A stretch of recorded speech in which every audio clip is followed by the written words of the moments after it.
აიათოლა არ გაქცეულა, ამბოხი გრძელდება, არის მსხვერპლი. გამარჯობა, დღეს 9 იანვარია 2026 წელი. მე რატი ვარ მჯერი ჟურნალისტი, თქვენ უყურებთ პროექტს სოფლიოში კონფლიქტები და ხართ არხზე თავისუფალი ადამიანებისთვის. დღეს ირანზე ვისაუბრებთ ისევ და სულ ცოტა ხანში შემოგვიერთდება საერთაშორისო ურთიერთობების სპეციალისტი, რომელიც ორიენტირებული არის ირანზე, ბაკო ხელაძე. მანამდე კი ტრადიციულად მადლობა ყველას, ვინც არხის გამომწერია, ვინც ალაიქებს ვიდეოებს, აგრეთვე კომენტარებში, აზიარებს თავის სოციალურ ქსელებში. თქვენ კი ვისაც არ გაქვთ ჯერ არხი გამოწერილი, მორწილსად გთხოვთ ახლა გამოიწეროთ არხი. და ლაიქოთ ვიდეო, იაქტიროთ კომენტარებში, გააზიაროთ თქვენ სოციალურ ქსელებში, განსაკუთრებული მადლობა მათ, ვინც დონაციით არის დაკავებული, არხი ფუნქციონირებს დონაციით.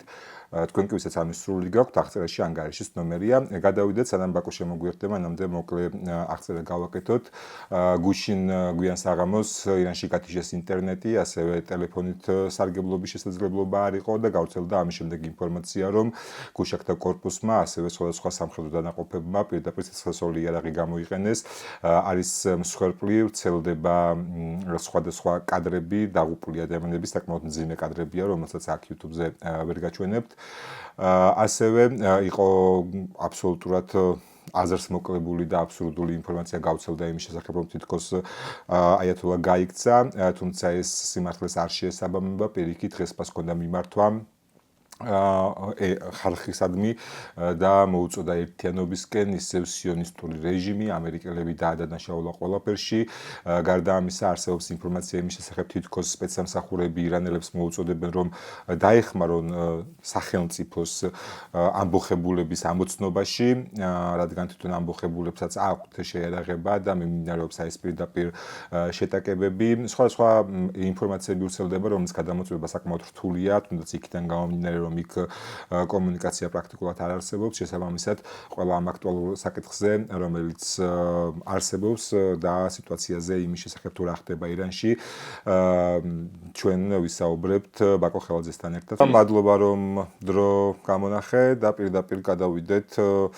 პრინციპში მძიმე ღამე იყო, ახლა რა შეგვიძლია ვთქვათ, თითქოს ნელ-ნელა აღდგა რაღაცა კადრების გამოსვლა იქიდან, ხომ არ გაქვს რაიმე სიახლე, რა ვითარება ახლა უშუალოდ.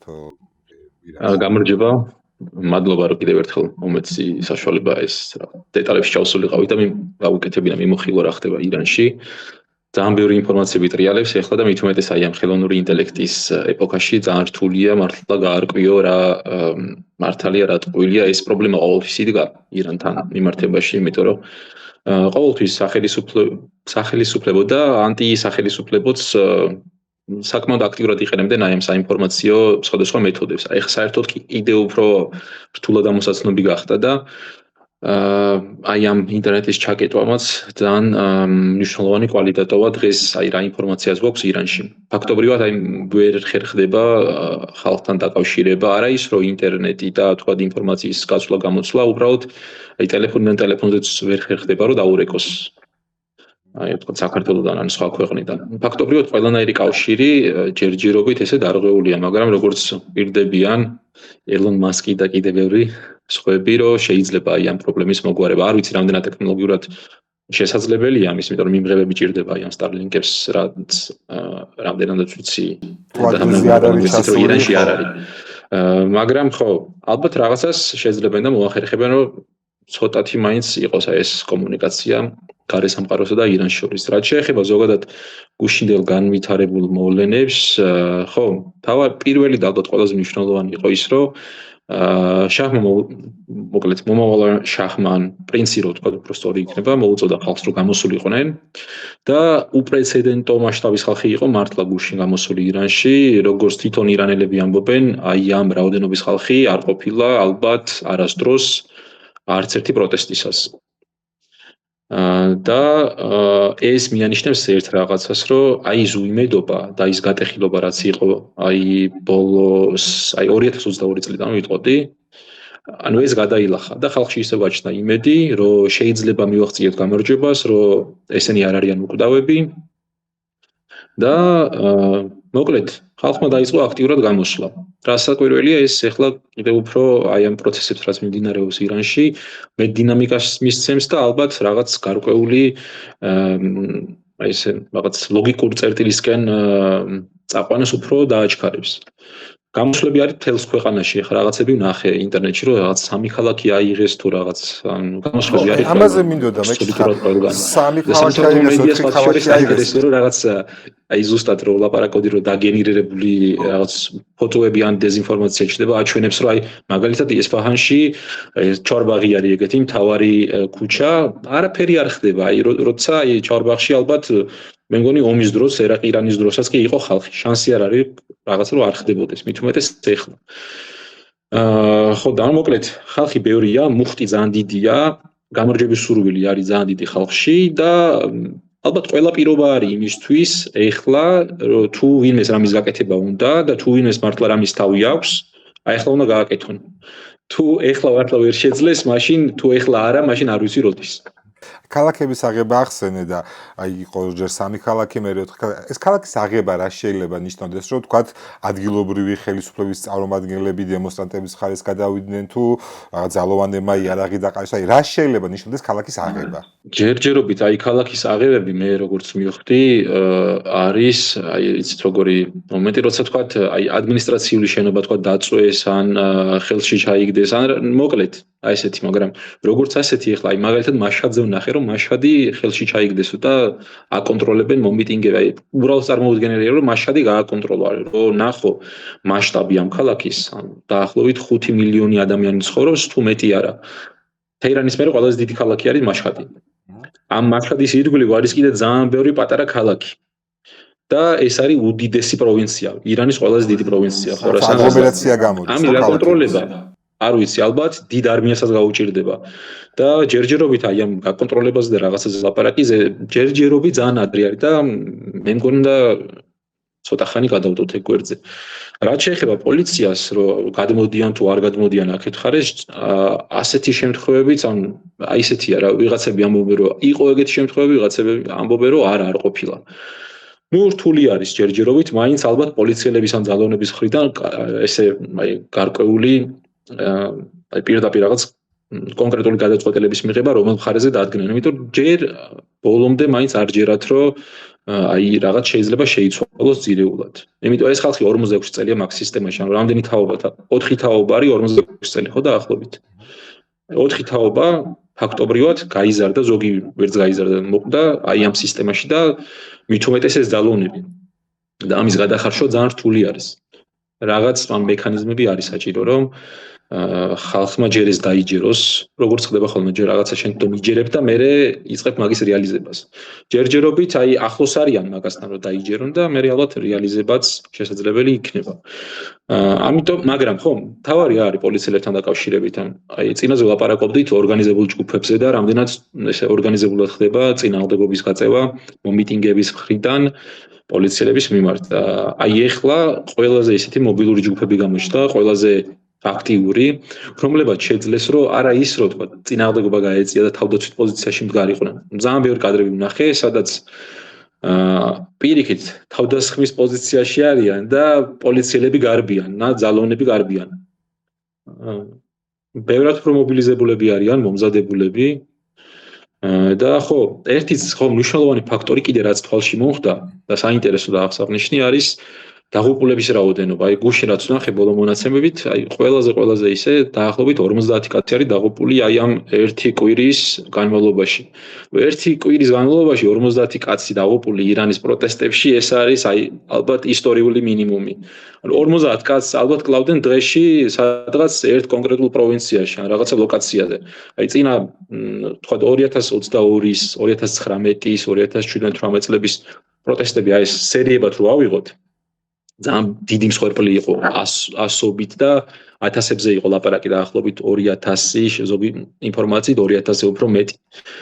ეგეც იმისკენ მიანიშნებს, რომ პოლიცია საკმაოდ ფრთხილობს ან იმდენი ძალა აღარ აქვს, მაგრამ მე უფრო მგონია, რომ უფრო მეტად ფრთხილობენ, ვეღარ რისკავენ და ვეღარ ძალადობენ ისე და იმ ხარისხით, როგორც ადრე. იმიტომ რომ ეხა ბევრი რაღაც აქვს დასაკარგი და შეიძლება პასუხისმგებლობას მოუწიოთ. თუმცა ეს 50 ადამიანი იყო გუშინ ღამემდე, ხო, გუშინ ღამე ჩვენ რაც ვიცით ინფორმაცია არის ის, რომ ინტერნეტის და ტელეფონების გათვისვის შემდეგ პირდაპირ ხუცვაჟლეტვა ძალიან ბევრ დასავლურ მედიაში ასეთი სათაურებით შეხვდა, ხო? და ჯერ არ ვიცით გუშინ ღამე რა მოხდა. შენ როგორც აღნიშნავ, თვითონ ირანელებს აქვთ ეს უნარი, რომ რაღაც საერთო მტრის წინააღმდეგ გაერთიანდნენ, ხო? თუ კი გუშინ ღამე მართლაც მოხდა ასეთი სასტიკი ხუცვაჟლეტვა, რამდენად ეს გააერთიანებს კიდევ უფრო საზოგადოებას, რატომ გეკითხები ამას, იმიტომ რომ დღეს ასევე გავრცელდა სახელმწიფო მედია და პრინციპში სხვანაირი მედია ირანში როგორი არსებობს, არ ვიცი თუ არა სახელმწიფო, მაგრამ იქიდან გავრცელებული ინფორმაციებით თითქოს აიათოლამ მოუწოდა ხალხს, რომ გაერთიანდნენ სიონისტების წინააღმდეგ, ამერიკის წინააღმდეგ, რაღაც კადრებიც გავრცელდა, არ ვიცი ხა AI გენერირებული იყო თუ ნამდვილი, რომ ხალხი გამოვიდა რეჟიმის მხარდასაჭერად, ასევე იყო განცხადებები, რომ დაგვეხმარეთ ამოცნობაში ამ ამბოხებულების, აი აქ როგორ შეიძლება ეს განვითარდეს? ძველი სიმღერაა ეს უკვე ძალიან ბევრჯერ მოსმენილი, ძალიან ბევრჯერ გამოყენებული და ახალი არაფერია. ყოველ წელს, როცა რაღაც ეგეთი ხდებოდა, ზუსტად message box-ით, ზუსტად ეს კურსორების გადატანის ცდილობები სიონისტებზე თუ ამერიკელებზე თუ აი ამ გარე ძალებზე ყოველთვის ესე ხდებოდა. ახალი არაფერია, აი ზუსტად მაგას ვამბობ, რომ რატომაც კრიზისში არის და ფაქტობრივად არ შეუძლია ამ ისლამურ რესპუბლიკას ალბათ ძალიან დიდი ხანი დაჰყოს ხელისუფლებაში არის ის, რომ ახალს ვეღარაფერს ვეღარ თავაზობს. თუნდაც აი რავი, აი მესიჯებს, რაღაც პროპაგანდასაც. მაგაშიც კი არაფერი სიახლე აღარ არის. და ხო, ანუ ეგეც საკითხავია გუშინ ზუსტად რა მოხდა, ალბათ როცა აღდგება ეს კონტაქტი, უფრო მეტი ინფორმაცია გვეცოდინება და უფრო მეტ რამეს გავიგებთ, მაგრამ ხო, გამორიცხული არაფერი არ არის. წინა ესე პრეისტორია ამ გამოსვლების და გამოცდილებები გვეუბნება, რომ აბსოლუტურად დასაშვები არის ესეთი ხოცვა-ჟლეტვების, იმიტომ რომ არაერთი ყოფილა. აი ეს ხო. აი ეს რესკითხამდე ეს მოწოდება, რომ დაგვეხმარეთ ამოვიცნოთ ამბოხებულები, აქ თვითონ ირანულ საზოგადოებაში რამდენად არის რესურსი, რომ მართლაც ერთმა მოქალაქემ მეორეზე რაღაცა ინფორმაცია მიიტანოს, თუ ეს შეიძლება უბრალოდ საინფორმაციო საბაბად გამოიყენონ, რომ ვიღაცები დასაჯონ. იმდენი ხალხი იყო გუშინ გამოსული, რამდენად მე ვიცი. იმდენი ხალხი იყო და უკვე ისეთი კატეგორიის ხალხი გამოდის, ბოლო წლებია განსაკუთრებით, რომ აზრი არ აქვს ახლა რაღაცა, როგორ უნდა ამოიცნო, როცა რავი, ყველა გარეთ არის. მათ შორის, აი, ეხლა ბოლო პერიოდში ძალიან საინტერესო იყო გამოჩნდა ეგეთი ვიდეო, სადაც საკმაოდ ასაკოვანი, ალბათ მინიმუმ 80 წელს გადაცილებული მაინც იქნება ეს მოლა, ახუნდი, მოკლედ, აი, უშვერი სიტყვებით მოიხსენიებს ხომეინის, რომ ეს რევოლუცია გააკეთა და ხამენეისაც, იმიტომ რომ თქვენ დაღუპეთო ჩვენი ქვეყანაც და დაღუპეთ ჩვენი რელიგიაც. ხო და მოკლედ ამით იმის თქმა მინდა, რომ აი ეხლა ქუჩაში დგას ამ სისტემის წინააღმდეგ, რავი, ლიბერალიც, ახუნდიც, ყველანაირი კატეგორიის ადამიანი დგას და აქ უკვე პოლიტიკურ გემოვნებაზე აღარ არის ლაპარაკი. ან მოკლედ ვინ მოწონს. ლაპარაკი არის იმაზე, რომ არსებობისთვის უნდა ვიბრძოლოთ. მართლა აი წინაზე როგორც აღნიშნე, წყალზე და ჰაერზე არის ლაპარაკი. მაგაზე საბაზისო რა შეიძლება რომ იყოს. ჩვენ ნახეთ პრეზიდენტის განცხადებები, თითქოს ამბობდა, რომ ეს სტუდენტების ბრალი არ არის, ეს ჩემი ბრალია, რომ ეს მოხდა, მე ვერ გავატარე შესაბამისი რეფორმები. ასეთი რაღაცები ყოფილა და ვინც კარგად არიცნობს, თქვათ ირანის მმართველობის, ასე ვთქვათ, ვერტიკალს, რომ განმარტოთ, რამე გავლენა შეიძლება ამან მოახდინოს პროცესზე თუ არა. პრეზიდენტი არის საკმაოდ სიმბოლური ფიგურა, თვითონ ირანის კონსტიტუციას რო ჩავხედოთ, პრეზიდენტს არ აქვს ძალიან ბევრი ბერკეტი. კი, ემორჩილება მას დაახლოებით არა 19 სამინისტრო ყავს მის დაქვემდებარებაში, მაგრამ დამოუკიდებელ გადაწყვეტილებას და განსაკუთრებით საგარეო და უსაფრთხოების მიმართულებით აი ესეთ მნიშვნელოვან პოლიტიკებს ვერ ატარებს. და რასაც ატარებს და რის საშუალებაც აქვს, იმაზეც ვეტოს უფლება აქვს, მოკლედ დიდ აიათოლას რაჰბარს. შესაბამისად, პრეზიდენტი რას იტყვის და რას არ იტყვის, დიდად მნიშვნელოვანი არ არის. ეს ერთი საკითხი, კონსტიტუციურად და აი ლეგალურ ჩარჩოში რო ვილაპარაკოთ. მეორე თვითონ ფეზეშკიანის ფიგურაც რო ავიღოთ, ალბათ ვიტყოდი, რომ აჰმადინეჯადის მერე ყველაზე სუსტი ლიდერი არის და ალბათ ყველაზე დისკრედიტებული იმ ხრივ, რომ არანაირი ისეთი თქვა პოლიტიკური წარსული არ აქვს, არც ცუდი და არც კარგი. სიტყვაზე აი ხათამიზე შეგვიძლია ვილაპარაკოთ, ან რაფსანჯანიზე შეგვიძლია ვილაპარაკოთ, რომ თავისი პლუსები ჰქონდათ, თავისი მინუსები, რაღაც შეცდომებიც, პოლიტიკური თქვა და იქ რევოლუციაში ჩართვები, ამ კაც არაფერი არ აქვს ისეთი მნიშვნელოვანი გაკეთებული და არც არასდროს გავლენა არ ქონია. ან თავარი მოტივი რატომაც ეს კაცი გახდა პრეზიდენტი და საერთოდ მოიყვანეს პოლიტიკაში იყო აი ეს ეთნიკური ნიადაგზე დაპირისპირება, რაც ირანში არსებობს. ბოლო რამდენიმე ალბათ ვიტყოდი 10 წელია განსაკუთრებით იგრძნობა. მოკლედ ამ აზერბაიჯანულ და ფარსულ ან ვიტყოდი აი სხვა დანარჩენ ირანულ საზოგადოებას შორის. აზერბაიჯანელებს თავისი ამბიციები გაუჩნდათ, თავისი მოთხოვნილებები და პრეტენზიები გაუჩნდათ.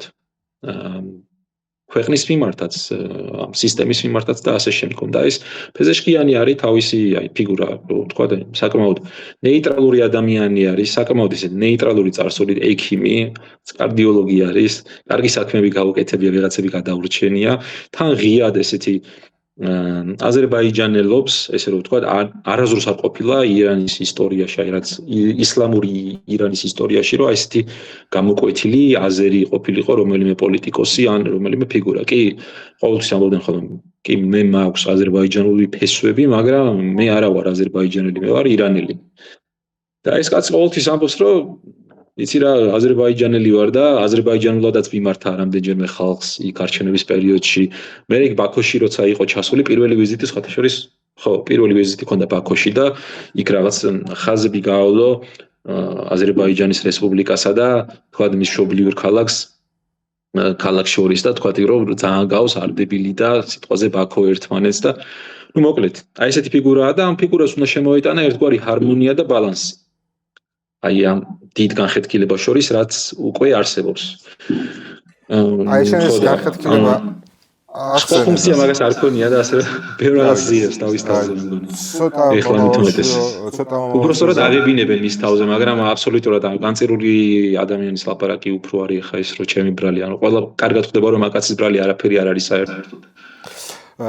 ასე თქვა პერსპექტივაში რომ ვილაპარაკოთ აი ხა აზერბაიჯანული ინტერესები ახსენეთ და როგორ შეიძლება განვითარდეს მან მოვლენები აი საერთაშორისო გეოპოლიტიკის ჭრილში ხო თქვათ ვის რა ინტერესები აქვს და ჩვენ რა ვქნა ჩვენ ასე ვთქვათ ჩვენ რა გვემუქრება თუ კი პირობითად აიათოლების რეჟიმი დაემხობა ხო იყო ეგეთი აზრი ძალიან დიდი ხანი და პრინციპში რაღაც პერიოდი მეც ვეთანხმებოდი ამ აზრს რომ დღევანდელი ირანი და ირანული საზოგადოება ეს არის საკმაოდ ჭრელი ეთნიკურადაც რელიგიურადაც მოკლედ ძალიან ჭრელი საზოგადოებაა და თან ეს სიჭრელე არ არის აი როგორ თქვა აქ არ არის ლაპარაკი პატარა უმცირესობებზე ირანი არის ძალიან დიდი უმცირესობების ქვეყანა სადღაც ლაპარაკია 20 მილიონ მაგალითად აზერზე თურქზე ლაპარაკია თქვა 9-დან 10 მილიონამდე ქურდზე ლაპარაკია რამდენიმე მილიონ არაბზე ბალუჩზე და კიდევ ასე შემდეგ არის კიდე პატარ-პატარა სხვადასხვა თემები და დიდი თემებიც ასევე არიან სუნიტები, მოკლედ შიიტები სხვადასხვა მიმართულებები.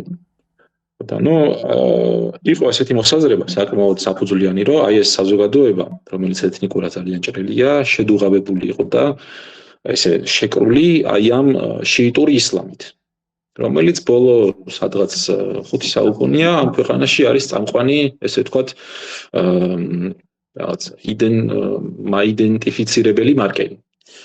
და მოკლედ ბევრს ქონდა შიში მაგისი რომ თუ აი ეს ისლამი მოშორდება ირანს აღარაფერი აღარ შეაკავებს აი ამ განხეთქილებას რაც არსებობს სხვადასხვა თემებსა თუ ეთნიკურ უმცირესობებს შორის თუმცა მაინც აი ეს შაჰისადმი ერთგულება ზოგადად შაჰის ინსტიტუტისადმი ერთგულება და აი ამ ირანის იდეის მიმართ ერთგულება რაც ზოგი შეიძლება ასე ფიქრობდეს, შეიძლება ისე ფიქრობდეს, მაგრამ ეგ მაინც ინსტიტუციურ და რაღაც ტრადიციულ დონეზე მაინც ასე თუ ისე არის. ერთნაირად ამაყობს, რავი, კიროსით და თქვათ, რავი, პარტიიდან ძველი პრეისლამური კულტურით, ქურთიც, რავი, ფარსიც, აზერბაიჯანელიც და ასე შემდეგ. ასე თუ ისე შეიძლება რომ აი აქ რაღაცნაირად მოხდეს მოლაპარაკება ხელახლა და ახალ რაღაც ნაციონალისტურ თუ რაღაც აი ახალ პროექტზე შეჯერება, რის ირგვლივაც განვითარდება მომავალი ირანი. და ეს შეიძლება არ იყოს რაღაც სრულიად ახალი დებატი, შეიძლება აი მე-20 საუკუნის ან მე-19 საუკუნის ან უფრო ძველი რაღაც თემები ან რაღაც იდენტობები წამოიწიოს და მაგის ირგვლივ მოხდეს ქვეყნის აშენება. ეს ყველაფერი დამოკიდებული არის იმაზე, რამდენად თქვათ შიგნით იქნება ამის თქვათ უნარი ერთი და ალბათ მეორე მხრივ რამდენად იქნება გარედან ამის დაინტერესება. ვიღაცები დაინტერესებულები არიან რომ დარჩეს ესე ირანი ამ საზღვრებში, ვიღაცები პირიქით არ არიან დაინტერესებულები და საკმაოდ კარგად და აქტიურად მუშაობენ ამ მიმართულებით. ხო, რაც შეეხება აი უფრო დიდი გეოპოლიტიკური პრიზმით რომ მოვიხილოთ, ეხლა რაც ხდება ირანში, ძალიან მნიშვნელოვანია აი ეს პარალელი რო გავალოთ ვენესუელასთან. აი რაც მოხდა ვენესუელაში, კარგად შეიძლება აირეკლოს რაღაცნაირად ირანთან და შეიძლება დაკავშირდეს და საიდან. ვენესუელაში ეხლა რაც მოხდა, პირდაპირ აჩვენებს ერთ რაღაცას, რომ ამერიკელებმა ძალიან კარგად ისწავლეს ბოლო 20 წელიწადში დაშვებული შეცდომები. გულისხმობ ერაყის და ავღანეთის კამპანიას. აი ვენესუელაში როგორც მოიქცნენ, იყვნენ ძალიან პრაგმატულები, ჰქონდათ საკმაოდ მოკლე და მიღწევადი და რეალისტური მიზნები. განსხვავებით ერაყისა და ავღანეთში, სადაც აპირებდნენ რომ სიგიჟე გაეკეთებინათ ავღანეთსა და ერაყში ლიბერალური დემოკრატიის ესე იგი აშენება უნდათ რაღაც დასავლური ინსტიტუციების, დასავლური მოკლედ აბსოლუტურად აი ვენესუელაში ამ ყველაფერს თავი დაანებეს, თქვენს რომ აღარ გვინდა იგივე შეცდომების გამეორება, აღარ გვინდა 20 წელი და 3 ტრილიონი დავკარგოთ ამაზე. მოაშორეს მადურო და ვიღაც თქვათ ისეთი მნიშვნელოვანი ხალხი მის ირგვლივ, მაგრამ ამავდროულად აღარ დაუწყიათ შორიდან ხალხის მოყვანა ან ახალი რაღაც ველოსიპედის გამოგონება, უკვე არსებული establishment-იდან ამოარჩიეს ვიღაც ხალხი და უთხრეს რომ თქვენ უკვე კარგად ახართ აქ ადაპტირებული, სიტუაციაც კარგად იცით, მართლაც შეგიძლიათ და გააგრძელეთ. იგივე შეიძლება მოხდეს ირანშიც. აბსოლუტურად იგივე შეიძლება მოხდეს ირანში და თან აი ეხლა მას ვინც უყურებს ირანში, შეიძლება თქვას რომ იცი რა, აი თურმე შესაძლებელი არის ამერიკელებთან მოლაპარაკება, შეიძლება დაველაპარაკოთ ამ ხალხს და მოდი აღარ გვინდა რა ეს ხალხი, წამსვლელები მოდი გავუშვათ. როგორც მადურო გაუშვეს ვიღაცებმა ვენესუელაში. აი თვითონ ხალხის ინტერესი სადღა არის მაშინ. ნახე, იგივე ვენესუელის შემთხვევაში, იგივე ირანის შემთხვევაში ამდენი წლის განმავლობაში ამდენი ადამიანი შეეწირა ხო ამ რეჟიმის წინააღმდეგ ბრძოლას და ამ ხალხის ინტერესი მაშინ სად არის? მოქალაქეებზეა. ხალხის ინტერესი, არ ვიცი, ამ ავღანელი ხალხის ინტერესიც შეიძლება თქვათ, რომ სად არის, იმიტომ რომ 20 წელი ამერიკამ ცადა იქ რაღაც მთელი ან ტრილიონები დახარჯა. მოკლედ, აი ორივე კამპანიაში ავღანეთში მარტო სამოქალაქო სექტორი და სახელმწიფო ინსტიტუტები რო განევითარებინა, ყველაზე ცოტა აქვს დახარჯული 140 მილიარდი დოლარი, რაც ჩვენ ვიცით, აი სიგარი იყო ეგეთი სპეციალური ორგანიზაცია, მოკლედ ამერიკის შექმნილი, რომელიც აკონტროლებდა აი ამ ხარჯებს, რაც მიდიოდა ავღანეთში. მთელი 20 წლის განმავლობაში, მაგრამ საბოლოო ჯამში მოხდა ისე, რომ აი ამ სისტემამ ვერ იმუშავა და ნელა-ნელა აი დომინოს ეფექტით ჩამოიშალა, ისევ თალიბანი დაბრუნდა. ხო, ანუ არ არის ცხოვრება სამართლიანი სამწუხარო და ყოველთვის სამართლიანობა ვერ იმარჯვებს ხოლმე. რა ვქნათ, ანუ ესე არის და ხშირად ხდება ესე. ხო, არ ვცდილობ რომ რაღაც პესიმიზმში ვიყო, ან ვიღაცები პესიმიზმში გადავაგდო, მაგრამ ხო, ანუ ყოველთვის სამართლიანი ყველაფერი ვერ იქნება ხოლმე. განსაკუთრებით საფრთხე, რომელიც ჩვენ შეიძლება დაგვემუქროს თუ კი აიოთელას რეჟიმი ჩამოიშლება, რა შეიძლება იყოს ასეთი? საქართველოს ირანის შემთხვევაში ახლა გააჩნია სცენარი, დიდი ნაკადი დევნილების განვითარდა. ხო, თუ ისე განვითარდა, ახლა როგორც ვარაუდობთ, რომ აი შაჰი მობრუნდა ეგ დასავლური მხარდაჭერით და გადაიბარა ხელისუფლება და იქაც სისხლისღვრები არ მოხდა და მეტნაკლებად მოგვარდნენ და დაალაგდნენ. მოკლედ სირია თუ არ განმეორდა, აი ესე მოკლედ რო ვთქვათ, აქ შეიძლება ვიპირიქით რაღაც პოზიტიური მოლოდინები გქონდეს, იმიტომ რომ ირანი არის უდიდესი რესურსების ქვეყანა, ენერგორესურსებს რო თავი დავანებოთ, აი უამრავი ისეთი თქვათ რესურსი არის, რაც შეიძლება საქართველოს გამოადგეს, ან საქართველოს ელემენტარული გახდეს ირანისთვის აი ეს კორიდორი, რაც ყოველთვის აინტერესებდა ირანს, რაც ჩვენ დამოუკიდებლები ვართ. აი რაფსანჯანის პერიოდიდან მოყოლებული მე ხათამი სულ ცდილობდნენ რომ რაღაცნაირად საქართველოსთან აი ეს თემა დაელაგებინათ, რომ საქართველოზე კორიდორი გავაკეთოთ. აი კან შავი ზღვა რუსეთის მიმართულებაც ასევე ძალიან აინტერესებდათ. რკინიგზაც აინტერესებდათ ყოველთვის, პორტები ძალიან აინტერესებდათ და ასე შემდგომ. ხო, ეს ყველაფერი შესაძლებელი არის ამ შემთხვევაში ეს თეორიულად რო ვისაუბროთ. მე რა მოხდება და როგორ დაალაგდება ზოგადად კარტები, კიდე სხვა თემა, მაგრამ შესაძლებლობა როგორც ასეთი დევს მაგიდაზე ეს ჰიპოთეტური. მაგრამ აი თუ იმას დაუშვით რომ შეიძლება სირია განმეორდეს, რაც ძალიან არ მინდა, იმიტომ რომ ჩემთვის ძალიან ახლობელი ქვეყანა არის და ძალიან ბევრი კარგი ისეთი ახლობელი მყავს იქ და ჩემი პირადი რაღაც განცდები და სენტიმენტები მაქვს. ამ შემთხვევაში ხო, რაც შეიძლება ვივარაუდოთ, პირველ რიგში ეგ არის ძალიან დიდი ესე იგი ნაკადები ხალხის იქედან ირანელების როგორც ხდება ხოლმე ომი როცა იწყება ხალხი გარბის ამ სხვადასხვა ქვეყნებში და საქართველოს ყველაზე ისეთი აზერბაიჯანი პირველი ჯაჭვი მაინც ახლა ის თურქეთი, სომხეთი, აზერბაიჯანია და თქვა მეორე შევართ ჩვენ. ხო, შეიძლება ეგ მომენტი იყოს. არა ვართ ახლა მაინდამაინც დიდად საინტერესო ზოგადად ემიგრანტისთვის საქართველოს მიზიდველი ქვეყანა, აგერ უკრაინელების მაგალითად გამოჩნდა კი ვიღაცები თავიდან ჩამოვიდნენ, მაგრამ საბოლოო ჯამში მაინც ყველა ევროპისკენ მიდის. აი და ბოლოს კითხავდი, რამ შეიძლება ახლა აიათოლა აიძულოს რომ დათმოს ხელისუფლება, რა შეიძლება იყოს ესეთი ინდიკატორი თუ აუცილებლად რაღაცა პროცესი უნდა გაიწელოს დიდხანს თუ შეიძლება რამე ისეთი ინდიკატორი იყოს, რამაც შეიძლება აიძულოს დათმოს ძალაუფლება. ეს არა, ალბათ აი ამ მომენტში ჯერჯერობით სისტემას აღარანაირი სალაპარაკო ენა აღარ დარჩა, აღარანაირი არგუმენტი აღარ დარჩა, გარდა ძალადობის და ძალისმიერი მეთოდების. და როცა ძალა დგას შენს წინაშე, ერთადერთი ლოგიკური პასუხი არის ისევ ძალა. მხოლოდ ეს. სხვა ალბათ ალოგიკური იქნებოდა. გასაგებია. მე მგონი დღეისთვის საკმარისია, ხომ არა რამე რის თქმაც გინდოდა და არ მიკითხავს. არა, პირიქით მადლობა. მე მგონი საინტერესოა. მადლობა, მაშინ და პერიოდულად კიდე დაგიბრუნდები. საინტერესო იქნება. ეჭვი მაქვს განვითარდება ირანში კიდე მალე. მეც ეგრე მგონია, რომ რაღაც ძალიან საინტერესოები მოხდება. მადლობა დროებით. პირიქით. ნახვამდის. ასეთი გამოვიდა დღევანდელი ეპიზოდი, იმედია საინტერესო იყო. მადლობა ყველას, ვინც ბოლომდე უყურა ვიდეოს, ვინც ვისაც არხი ჯერ არ გაქვთ გამოწერილი, უმორჩილესად გთხოვთ ახლა გამოწეროთ არხი და ლაიქოთ ვიდეო, გააზიაროთ თქვენ სოციალურ ქსელებში. დღეისთვის სულ ეს იყო, მადლობა, ნახვამდის.